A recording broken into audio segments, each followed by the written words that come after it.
Sudden dizziness can feel terrifying, especially when it strikes you without warning and steals your sense of control. For many of you after 60, it brings a quiet, constant fear. You wonder if this is the moment you might fall, faint, or embarrass yourself in front of others. Even simple movements like sitting up, turning your head, or looking over your shoulder can suddenly feel unsafe as your brain struggles to interpret confusing signals coming from the neck and balance system. Now hear me out. Research published in the Journal of Geriatric Physical Therapy found that the risk of persistent dizziness and balance-related falls is nearly 40% higher when neck mobility is reduced, even if inner ear tests appear normal, because disrupted nerve signaling and altered blood flow between the neck and brain interfere with the body's balance system, and this can be reversed. So there is hope. In this episode, Japan's oldest doctor will guide you through a proven exercise sequence built on 2 neck stretches every senior must do to reverse dizziness, instantly reduce neck tension, support nerve communication, followed by 3 simple neck exercises that help the neck and brain work together again. And please stay with us this whole episode, since you will only see effects following the entire sequence. Welcome back to the Senior Health Podcast, where East meets West to help you stay steady, clear, and independent. Today we explore why neck-related nerve compression becomes more common after 60, how it quietly fuels dizziness and fear of falling, and most importantly, the specific short exercises that begin addressing it without strain. And to guide us through this is Japan's oldest physician. Doctor, please tell us why this episode matters so much. Thank you, John. This conversation is important because the neck plays a central role in how the brain understands position and movement. When stiffness and compression build over time, the brain begins to doubt its sense of balance. This change often happens gradually and is dismissed as aging until one sudden dizzy moment reshapes how a senior moves through the day. But I promise that we can reverse this process instantly by today's exercises. That is exactly what I hear from seniors in my own practice. So before we begin, please comment a 1 if turning your head has ever made you feel dizzy, or a 2 if your neck feels stiffer than it should. Actually, you are far from alone. A SNORTS longitudinal study published by the Department of Orthopedic Surgery at Kyoto University found that nearly 1 in 3 seniors over the age of 60 is experiencing dizziness specifically triggered by neck movement or stiffness, even without inner ear disease. So if you are noticing this in your own body, it does not mean something is failing. It means your nervous system is responding to changes that are very common with aging. So, doctor, before we dive into today's sequence, please briefly explain to us what is really happening in the neck that makes dizziness appear so suddenly after 60, even when scans look normal. Well, when scans look normal, it often means the problem is not damage, but communication. The neck contains dense sensors that tell the brain where the head is in space. And with age, those signals can become noisy. When that happens, the brain feels uncertain, and dizziness can appear suddenly. That really lands because seniors are told everything is fine, and yet their body feels off. I hear that frustration a lot, especially when symptoms are brushed off as stress or age. Yes, and this condition is often called cervicoenic dizziness, though the name matters less than understanding it. Tight joints, inflamed muscles, and reduced movement change the messages traveling from the neck to the balance centers. The inner ear may be working, but the brain is receiving mixed instructions. That explains why turning the head can suddenly feel unsettling. Right, exactly. And this pattern has been carefully studied in Japan. A clinical follow-up published by the Department of Rehabilitation Medicine at Tokyo Medical and Dental University tracked over 400 seniors aged 60 to 80 for 3 years and found that those with reduced cervical range of motion were more than twice as likely to report recurrent dizziness and balance instability.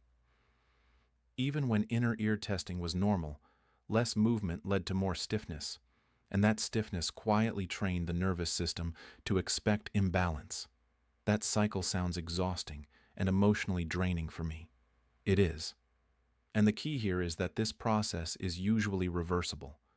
When we restore gentle motion and reduce guarding, the brain regains trust, and that trust begins in two very specific muscles most seniors overlook.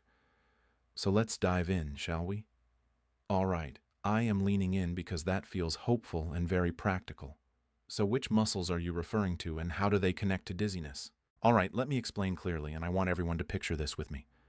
We begin with the upper trapezius, the broad muscle from the shoulder to the neck, because it tightens from posture and years of guarding. You gently sit tall, pull your shoulders back, place one hand over the opposite side of your head, and slowly guide the air down and slightly forward until you feel a stretch along the side of the neck. I can already imagine seniors realizing how tight that area feels. It sounds simple but very intentional. Yes. And we hold that stretch calmly for about 30 seconds, breathing normally. Then repeat on the other side. And we do this 3 times on each side. The key is never forcing the neck and letting the shoulder drop naturally instead of lifting it. This stretch alone often brings warmth and a sense of release that tells the brain it is safe to relax. I think that safety piece feels especially important for seniors dealing with dizziness. Now let's move to the sternocleidomastoid, which runs from behind the ear down toward the collarbone. You gently turn your head to one side, then slightly lift the chin until you feel the stretch along the front of the neck. If needed, you subtly adjust the angle up or down until you find the spot that feels the most tight. And snorts you hold there without strain for about 30 seconds. That level of guidance will really help seniors feel confident doing this correctly. And I think we do both sides again, right? We do. And I want to emphasize something important here. If you feel pain in the back of the neck or joints, not a stretch in the muscle, you should stop and soften the movement. These stretches are meant to feel steady and controlled, never sharp or rushed.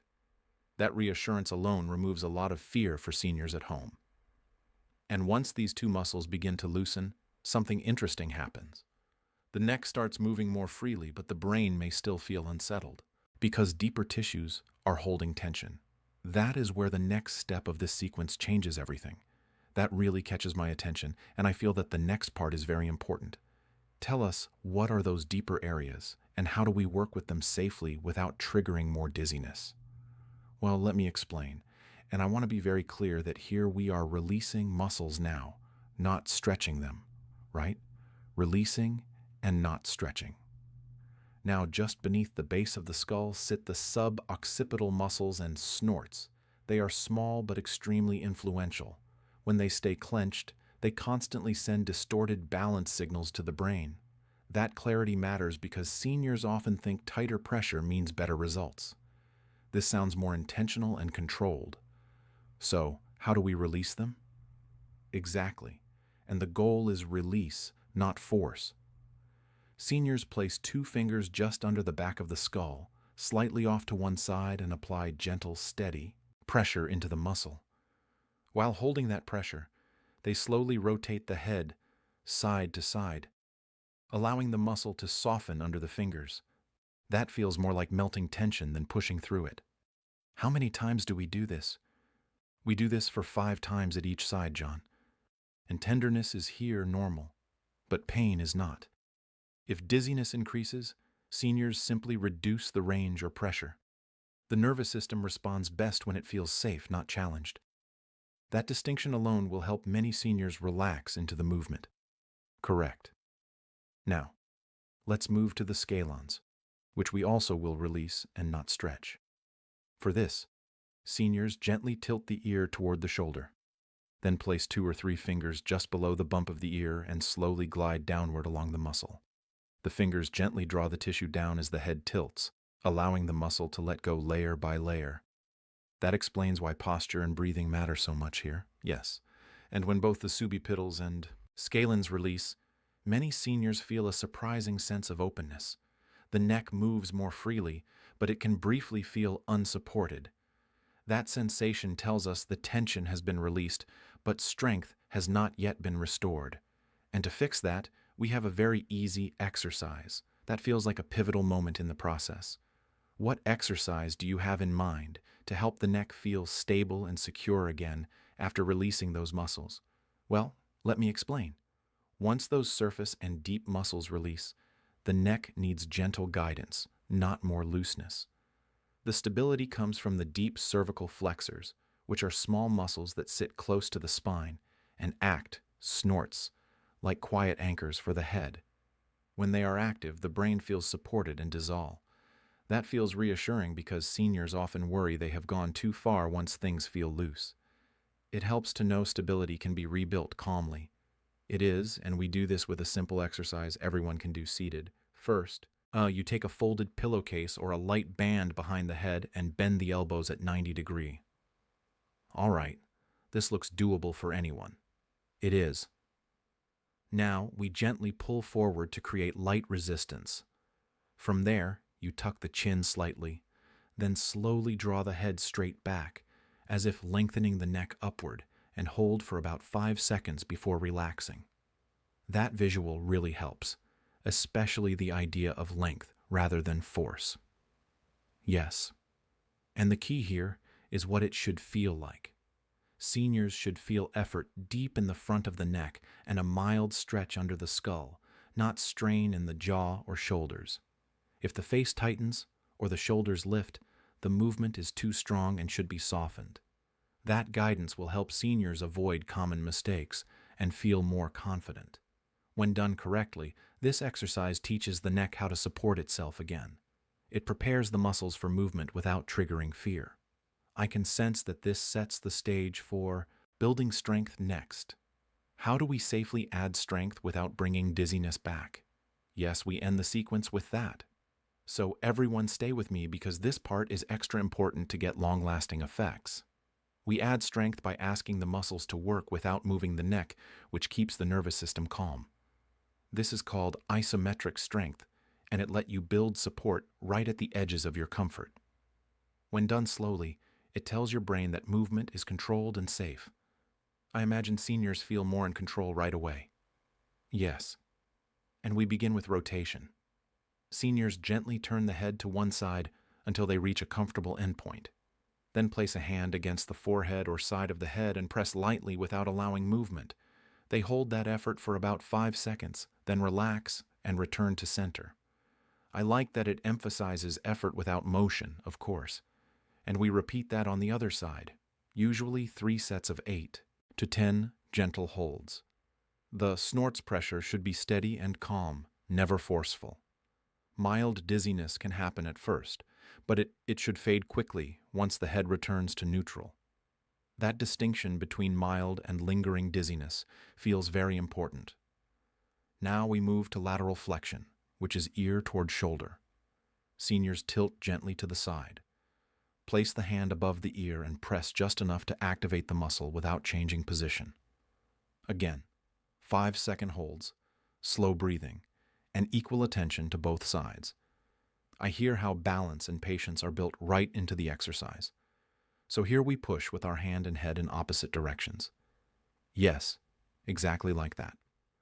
Now the final part is protraction and retraction.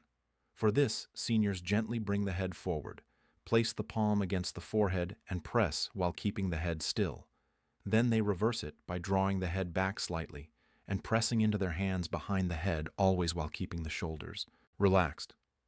That sounds very grounding, almost like teaching the neck where center is again.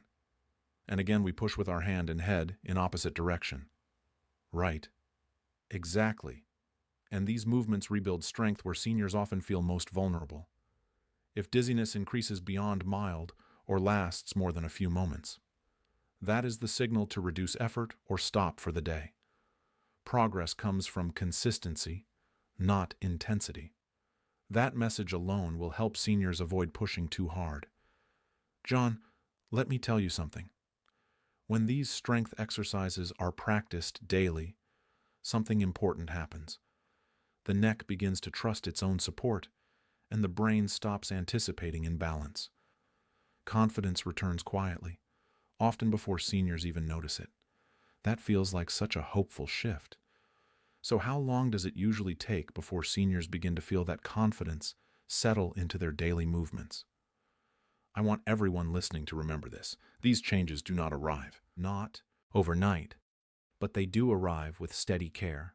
When you move a little every day, the body listens and responds. I promise you that patience is hard, but it feels reassuring to hear that progress can be quiet and still meaningful. It gives seniors permission to stay with the process without rushing it.